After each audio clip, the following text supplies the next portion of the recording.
Hello students, good morning to all of you. आज हम start करें इमल्शन का पार्ट 3। ओके, हमने कल देखा था हमने इमल्सिफाइंग एजेंट्स क्या होते हैं, इमल्शंस क्या होते हैं और उनकी मेथड ऑफ प्रिपरेशन हमने देखी थी कि क्या होती हैं। ठीक, आज हम देख रहे हैं कि इमल्शन जब ऑयल और वाटर को हम मिक्स करते हैं तो इनमें इनस्टेबिलिटी आ जाती है। इनस्टेबिलिटी दैट मीन्स होता हैगा वो कंफर्टेबल जोन में क्या नहीं है, स्टेबल्स नहीं है। तो इस केस में हमारी इनस्टेबिलिटी प्रॉब्लम्स अगर हो जाती हैगी। तो हमारा टॉपिक है stability problem and method to overcome. कौन कौन सी स्टेबिलिटी प्रॉब्लम आती हैं, उसको हम कैसे कम करते हैं, वो हम आज डिस्कस कर रहे हैं।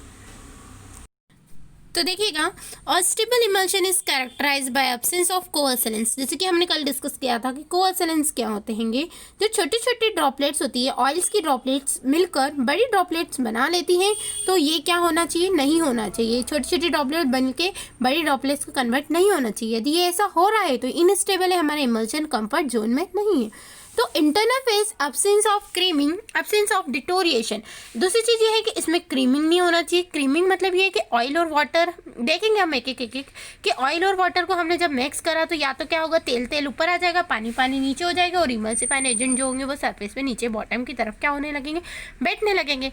जैसे कि हम क्या होता है, हमारा दूध फट जाता है घर में तो हम क्या करते हैं, दूध को उकालते हैं। उकालने के बाद क्रीमिंग जो होता है वो क्या हो जाता है, ऊपर की तरफ आ जाता है और पानी जो होता है वो नीचे की तरफ मूव कर जाता है। तो ये चीज़ हमारे इमल्शन में भी होती है, तो ये चीज़ नहीं होना चाहिए। फिर absence of deterioration of micro organism. Micro organism की ग्रोथ नहीं होना चाहिए उसमें, कि खराब हो जाएगा नहीं तो वो product. And maintain the elegance. Elegance मतलब जैसा दिख रहा है अपीयरेंस वैसा कि वैसे ही वो दिखे all time. Respect the appearance, उसका कलर है, उसका ऑर्डर है, उसकी विस्कोसिटी है, ये सब चीज़ कैसी होना चाहिए, जैसा हमने बनाया है प्रोडक्ट वैसा के वैसे ही जब तक पेशेंट उसको यूज़ करे, जब तक ऐसा ही होना चाहिए। तो यदि ये चीज़ होती है, डिटोरिएशन हो रहा है, हमारा प्रोडक्ट खराब हो रहा है, क्रीमिंग हो रही है, या फिर हो सकता है कोएसलेंस की प्रॉब्लम हो रही है, या कलर उसका चेंज हो गया, टेस्ट चेंज हो गया, तो ये सब चीज़ नहीं होना चाहिए। यदि ये सब चीज़ होता है दैट मीन्स हमारा प्रोडक्ट जो है इनस्टेबल है, स्टेबल नहीं है। मतलब वो जब तक पेशेंट उसको यूज़ कर रहा है जब तक वो उसके यूजेबल नहीं है। तो इसको ओवरकम करने के लिए हमारी कौन कौन सी मेथड हम इसे अप्लाई करते हैं, किस तरीके से हम प्रोसेस को करते हैं, वो हम आज डिस्कस कर रहे हैं। तो देखिएगा, फर्स्टली हम देख रहे हैं कोएसलेंस, एग्रीगेट फॉर्मेशन। कोएसलेंस को बोलते हैं हम एग्रीगेट। कोएसलेंस अभी हाल हमने बताया है कि जो ऑयल की ड्रॉपलेट, छोटी छोटी ऑयल की ड्रॉपलेट्स मिलके एक बड़ी ऑयल की ड्रॉपलेट्स में कन्वर्ट हो जाती हैं, उसको हम बोलते हैं कोएसलेंस। और उसी को हम एज नोन एज बोलते हैं एग्रीगेट फॉर्मेशन, झुंड बना देना। ठीक, emulsion are classified as follows. कौन कौन सी इमल्शन की इनस्टेबिलिटी है उसको हमने क्लासिफाइड कर रखा है। First one is a flocculation, second one is a creaming, third one is a coagulance, fourth one is a bracking and fifth one is a phase conversion। ये 5 टाइप की जो प्रोसेस है, ये सब चीज़ इमल्शन को क्या कर देती है, इनस्टेबल कर देती है इमल्शन को। तो हम 1 बाय 1 डिस्कस करते हैं, क्योंकि बहुत इंपॉर्टेंट टॉपिक है इनस्टेबिलिटी प्रॉब्लम। तो हम 1 बाय 1 डिस्कस करते हैं कि क्या क्या होता है। फ्लॉक्युलेशन, फर्स्ट वन इज अ फ्लॉक्युलेशन। फ्लॉक्युलेशन में देखिए, आपको डायग्राम्स के थ्रू हम बता रहे हैं। देखिए डायग्राम दिख रहा है आप लोगों को, तो देखिए डायग्राम्स के थ्रू आपको फ्लॉक्युलेशन बताया जा रहा है कि फ्लॉक्युलेशन क्या होता है। जैसे ये ऑयल के ड्रॉपलेट्स है और पानी आपको दिख रहा है। जब फ्लॉक्युलेशन होता है तो ये जो ऑयल की छोटी छोटी जो बूंदें हैंगी, ये वाली जो बूंद हैंगी, ये क्या होती है, एक को एग्रीगेट फॉर्म कर लेती है, मतलब मिल जाती हैंगी, आपस में झुंड बनाती है, पर एक बड़ी ड्रॉपलेट में कन्वर्ट नहीं होती। ये चीज़ ध्यान रखिएगा। फ्लॉक्युलेशन मतलब छोटी छोटी ड्रॉपलेट मिलती हैं पर वो एक बड़ा ग्रुप नहीं बनाती है, बस दूर दूर थोड़ी सी पास पास आ जाती हैंगी और वो क्या बनाती है, फ्लॉक्युलेट बना लेती है, एक झाग जैसा प्रोड्यूस कर देती है, उसको हम फ्लॉक्युलेशन कहते हैं। In this case of neighboring globules come in contact with each other to form a colony in external phase। हम neighboring molecule, neighboring मतलब पास वाले जो ऑयल की ड्रॉपलेट्स है वो मिलकर एक कॉलोनी बना लेती है, इकट्ठा हो जाती है, झुंड बना लेती है। और वो हमको this aggregation of globules is not clearly visible. ये हमको आंखों से नहीं दिखते हैं, ये ग्लोब्यूल्स जो होते हैं क्लियरली विजिबल नहीं होते हैं, क्योंकि वो मिल जाते हैं और एक झाग प्रोड्यूस कर देते हैं, फॉर्म प्रोड्यूस कर देते हैं। तो इनिशियली ये प्रॉब्लम जो होती है फ्लॉक्युलेशन वाली, वो सबसे पहली प्रॉब्लम होती है फ्लॉक्युलेशन। ठीक, सेकंड प्रॉब्लम देखते हैं हम क्रीमिंग। क्रीमिंग में क्या होता है, क्रीम मतलब या तो हमारा ऊपर की तरफ सरफेस पे जिसकी डेंसिटी कम होगी तो ऊपर की तरफ हो जाएगा, जिसकी डेंसिटी ऊपर की तरफ मटेरियल अढेर हो जाएगा, और जिसकी डेंसिटी कम होगी वो नीचे की तरफ बॉटम की तरफ क्या हो जाएगा, बैठ जाएगा। तो क्रीमिंग क्या होता है हम देख लेते हैं। क्रीमिंग का देखो डायग्राम देखिए आप, देखिए अपवर्ड क्रीमिंग बता रखा है, ये इमल्शन है, इमल्शन को आपने एक कंटेनर में भरा तो इमल्शन थोड़े दिन बाद क्या हो गया, सेपरेट हो गया। सेपरेट हो गया तो ऊपर जिसकी डेंसिटी कम होगी वो ऊपर की तरफ अपवर्ड क्रीमिंग की तरफ क्या हो रहा है, मूव कर रहा है। आपको दिख रहा है जैसे कि अपवर्ड क्रीमिंग मतलब क्या हो रहा है, ये ऊपर की तरफ क्या हो रहा है, मूव हो रहा है। तो इस तरीके से हम इसीलिए बोलते हैं शेक वेल बिफोर यूज। आप उसको शेक करें तो ये पूरी तरीके से डिस्पर्स हो जाएगा, मिक्स हो जाएगा, देन फिर आप उसको यूज कर सकते हैं। तो creaming is the concentration of globules. Oil की डेंसिटी ज्यादा होती है, पानी की कम होती है, तो उसकी कंसंट्रेशन ज्यादा होने की वजह से या तो वो ऊपर की तरफ मूव करेगा टॉप में, या फिर वो इमल्शन नीचे की तरफ बॉटम की तरफ मूव करेगा।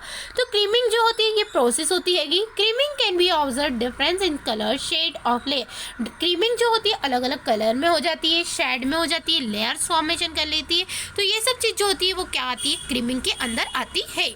Next one is creaming is a reversible process. Cream can be redisperse easily agitation. यदि हम उसको शेक करते हैं तो ये क्रीमिंग वापस से क्या हो जाता है, पूरा मिक्सअप हो जाता है। तो इसमें ऐसी कोई इशू नहीं है कि वो रिवर्सिबल प्रोसेस है, मतलब कन्वर्ट हो जाती है देन अगेन वापस से कन्वर्ट हो जाती है। तो रिवर्सिबल प्रोसेस होती है क्रीमिंग को। यदि आप एजिटेशन उसको हिलाते हैं, शेक करते हैं तो वो वापस क्रीमिंग प्रोसेस जो होती है मिक्सअप हो जाती है। क्रीमिंग आर टू टाइप्स, दो टाइप की क्रीमिंग होती है। एक तो होती है अपवर्ड क्रीमिंग, एक होती है डाउनवर्ड क्रीमिंग। अपवर्ड क्रीमिंग क्या होता है, जिसकी डेंसिटी कम होती है तो वो ऊपर की तरफ क्रीम बना लेता है, जिसकी डेंसिटी ज्यादा होती है वो नीचे की तरफ बैठ जाता है और वो क्रीमिंग फॉर्म कर लेता है, उसको डाउनवर्ड क्रीमिंग कहते हैं। Creaming can be occur increase the radius of globule size, different the density of disperse phase and dispersion medium, viscosity of dispersion medium and storage condition। Creaming को कम करने के लिए आप या तो ग्लोब्यूल्स की साइज को क्या कर दे हैं, रेडियस उसकी और छोटी कर दे। रेडियस मतलब उसकी साइज जितनी बड़ी बड़ी हो रही है उसको अच्छे से आपने उसको मिक्स करा अच्छे से, तो जो बड़ी ड्रॉपलेट्स है वो छोटी ड्रॉपलेट्स में क्या हो जाएगी, कन्वर्ट हो जाएगी। या हो सकता है हम डिफरेंट डेंसिटी का हम ऑयल ले लें, अलग जिसकी डेंसिटी कम है ज़्यादा है उस तरीके का हम मिक्सअप हो जाए, इस तरीके से हम डेंसिटी वाला वो ले लें। या थर्ड पॉइंट है विस्कोसिटी। विस्कोसिटी मतलब होता है गाढ़ापन कर देंगे, या हम बहुत ज़्यादा गाढ़ा कर देंगे इमल्शन को तो इमल्शन नीचे की तरफ भी नहीं बैठेगा, ऊपर की तरफ भी मूव नहीं करेगा। तो ये सब चीज़ जो होती है क्रीमिंग प्रोसेस को क्या करती है, कम करती है। तो हम अक्रेंस देख रहे थे तो ये चीज़ हमारा क्रीमिंग कहलाती है। Third one is a coalescence. Next one is a coalescence. Coalescence क्या होता है, तो few globules tends to fuse मतलब आपस में मिलकर, मैंने आपको पहले भी बताया था कि छोटे छोटे ग्लोब्यूल्स की जो साइज होती है वो मिलकर एक बड़ा ग्लोब्यूल्स बना लेती है, that is known as coalescence process. ठीक, तो लिखा है few globules tends to fuse. छोटे छोटे ग्लोब्यूल्स को फ्यूज होते हैं, फ्यूज मतलब टूटते हैं, with each other to form a bigger globules. छोटे छोटे ग्लोब्यूल्स टूटते हैं और एक बड़ा ग्लोब्यूल्स बना देते हैं। This step can be recognised increase the globule size. इससे क्या चीज हमको आती है कि छोटे छोटे ग्लोब्यूल्स की जो देखो आपको यहाँ 3 दिख रहा है, 3 को कन्वर्ट होकर काय में कन्वर्ट हो गया, वो एक ग्लोब्यूल में हो गया। तो जो छोटे छोटे ग्लोब्यूल्स है ये कन्वर्ट होकर कितने में कन्वर्ट हो जाता है, एक बड़े ग्लोब्यूल्स में। उसकी साइज होती है बड़े ग्लोब्यूल्स में कन्वर्ट हो जाती है, और जो छोटे छोटे ग्लोब्यूल्स है वो काय में कन्वर्ट हो जाते हैं, एक बड़े में कन्वर्ट हो जाते हैं। तो लिखा है नंबर ऑफ ग्लोब्यूल्स साइज कम हो जाती है और साइज जो होती है उस ग्लोब्यूल की क्या हो जाती है, बंद हो जाती है, कम बढ़ जाती है। देखो दिख रहा है यहाँ पे एग्जांपल के तौर पे 3 छोटी छोटी बूंद दिख रही है, ये बड़ी तो एक बड़ा ग्लोब्यूल बन गया। तो नंबर ऑफ ग्लोब्यूल्स क्या हो गए, कम हो गए। नंबर ऑफ ग्लोब्यूल्स कितने थे, 1 2 3 थे, इससे 3 से मिलकर कितने हो गए, 1 हो गया। और साइज जो है वो क्या हो गई, बड़ी हो गई, क्योंकि 3 मिलकर 1 हो गया तो वो बड़ा हो गया, साइज बड़ी हो गई। तो इस प्रोसेस को हम बोलते हैं कोएसिलेंस बोलते हैं। ठीक, next one is a breaking and cracking. Breaking and cracking का मतलब होता है टूट जाना। ठीक, this indicate complete separation of oil and water. Aqueous layer मतलब होता है पानी। इसमें क्या होता है, पूरी की पूरी ऑयल अलग हो जाएगा, पानी अलग हो जाएगा और इमल्सिफाइंग एजेंट जो है वो अलग हो जाएंगे। तीनों चीज अलग हो जाती है तो उसको हम ब्रेकिंग क्रैकिंग बोलते हैं। यदि तीनों चीज अलग हो गई तो वो कभी मिसिबल नहीं होता है, बट फिर भी इसको हम मिक्स करने के लिए चाहें तो हम इसका इमल्सिफाइंग एजेंट बढ़ा सकते हैं, या उसको अच्छी मिक्सिंग ट्राइचुरेशन हम अच्छा करेंगे, मिक्स अच्छा करेंगे तो वो ग्लोब्यूल्स इस तरीके की प्रॉब्लम क्रिएट नहीं करेगा। तो क्रैकिंग में occur due to following reason. Cracking किस किस वजह से होता है, by adding the emulsifying agent opposite type. आपने जिस तरीके का इमल्सिफाइंट, जैसे हम अकेशिया सबसे ज़्यादा डालते हैं, कल मैं डिस्कस किया था क्लास में कि अकेशिया सबसे ज़्यादा डालते हैं। यदि आपने अकेशिया की जगह कोई दूसरा हमने क्या डाल दिया, इमल्सिफाइंग एजेंट डाल दिया, तो उसके लिए स्टेबल नहीं होगा, हो सकता है उसको क्रैकिंग कर देना। ठीक, या प्रेसिपिटेशन हो जाना। प्रेसिपिटेशन मतलब झाग झाग बन जाना। ठीक, उससे भी हमारा प्रोडक्ट खराब हो सकता है। या हम हो सकता है माइक्रो ऑर्गेनिज्म की ग्रोथ हो जाए उससे भी हमारा प्रोडक्ट ख़राब हो सकता है, या आपने स्टोरेज कंडीशन का टेम्परेचर चेंज कर दिया, बर्फ़ में रख दिया, ठंड में रख दिया, फ्रीज में रख दिया, गर्मी में रख दिया, तो भी हमारा ये चीज़ हो सकती है। और ये सब चीज़ देखिए आपको इस एग्जांपल से दिख रहा है कि कंप्लीट सेपरेशन, ऑयल अलग हो गया ऊपर, वाटर अलग हो गया, इमल्सिफाइंग एजेंट नीचे की तरफ बैठ गया। तो ये हमारा स्टेप जो कहलाती है वो कहलाती है क्रैकिंग कहलाती है। क्लियर हो गया क्रैकिंग क्या होती है। नेक्स्ट हमारा लास्ट स्टेप है फेज कन्वर्जन। फेज कन्वर्जन मतलब ऑयल इन वाटर टाइप का इमल्शन बना रहे हैं तो वो काय में कन्वर्ट होता है वाटर इन ऑयल टाइप में, और वाटर इन ऑयल बना रहे हैं तो वो काय में कन्वर्ट हो जाता है ऑयल इन वाटर में। अपोजिट होता है O by W, W by O में कन्वर्ट हो जाता है, डब्ल्यू बाई ओ जो होता है वो ओ बाई डब्ल्यू में कन्वर्ट हो जाता है। It means the change one type of emulsion in other time. एक जैसा हम इमल्शन बनाते हैं वो उसके अपोजिट इमल्शन बना देता है।